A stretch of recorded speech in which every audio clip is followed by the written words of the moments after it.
तर शेक्सपियरच्या अ मिडसमर्स नाईट्स ड्रीममध्ये काय होतं, जेव्हा प्रेम म्हणजे खरं तर प्रेम नाही, तर प्रेमाची जादूच चुकीच्या दिशेने जाते. आज आपण ना याच नाटकातील सगळ्यात विनोदी आणि डोक्याला शॉट लावणाऱ्या भागाची उकल करणार आहोत.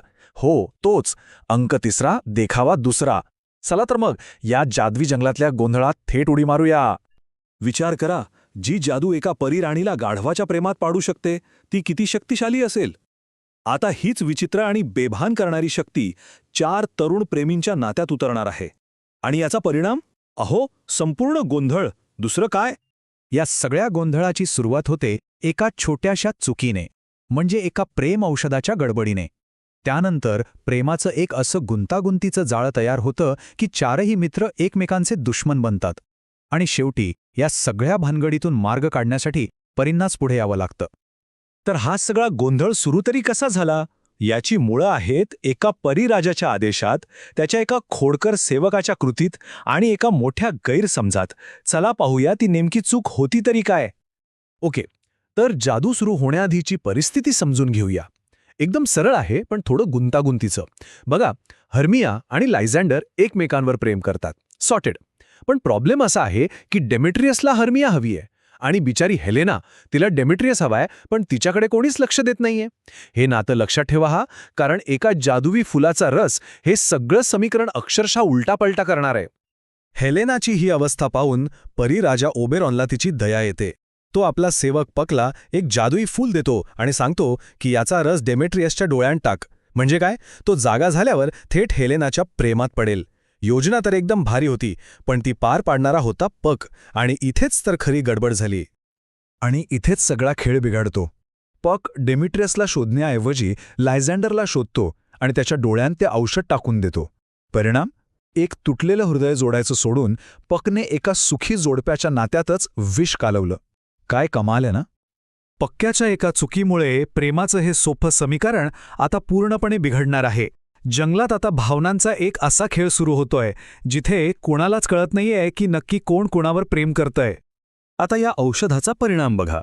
लायझँडर, जो काही वेळापूर्वी हर्मियासाठी जीव द्यायला तयार होता, तो आता जागा झाल्यावर समोर हेलेनाला पाहतो आणि तिच्या प्रेमात अक्षरशः वेडा होतो. त्याच्यासाठी हर्मिया आता जणू कोणीच नाही. आपली योजना कशी फसली हे बघून ओबेरॉन स्वतःच परिस्थिती नियंत्रणात आणण्याचा निर्णय घेतो. तो मूळ योजनेप्रमाणे आता डेमेट्रियसच्या डोळ्यात औषध टाकतो.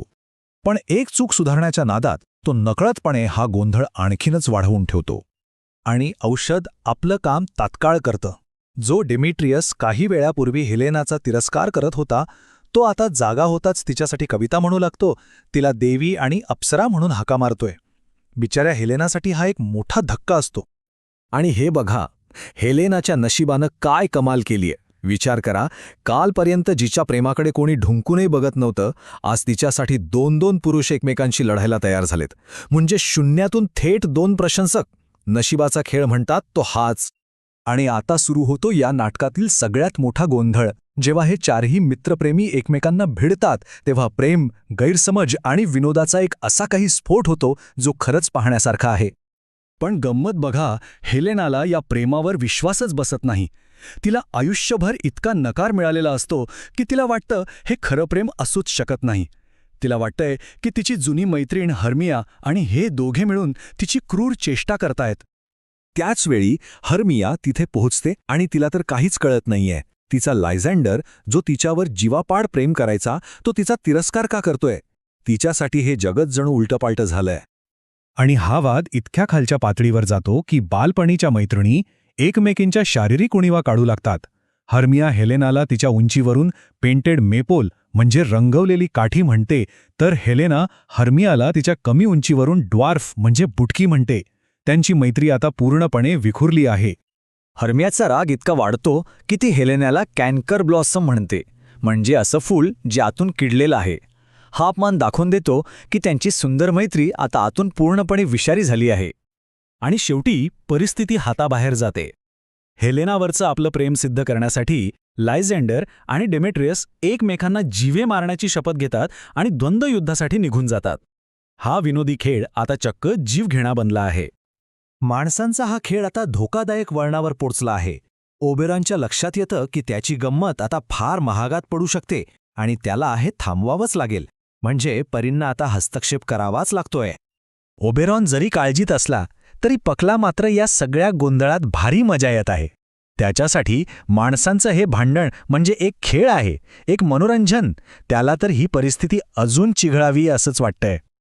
मग ओबेरॉन पकला आदेश देतो, संपूर्ण जंगलात दाट धुके पसरवू. लायझँडर आणि डेमेट्रियसच्या आवाजाची नक्कल करून त्यांना रात्रभर जंगलात नुसतं फिरवत राहा, जोपर्यंत ते थकून झोपी जात नाहीत. रात्रभर चाललेला हा गोंधळ आता संपणार आहे. सकाळ होण्यापूर्वी परींना आपली चूक सुधारायची आहे आणि सर्वांना त्यांच्या खऱ्या प्रेमापर्यंत पोचवायचंय. पाहूया त्यांची योजना तरी काय आहे. ओबेरॉनची योजना अगदी अचूक आहे. पहिलं, थकून भागलेल्या चौघांना एकाच ठिकाणी झोपायला लावायचं.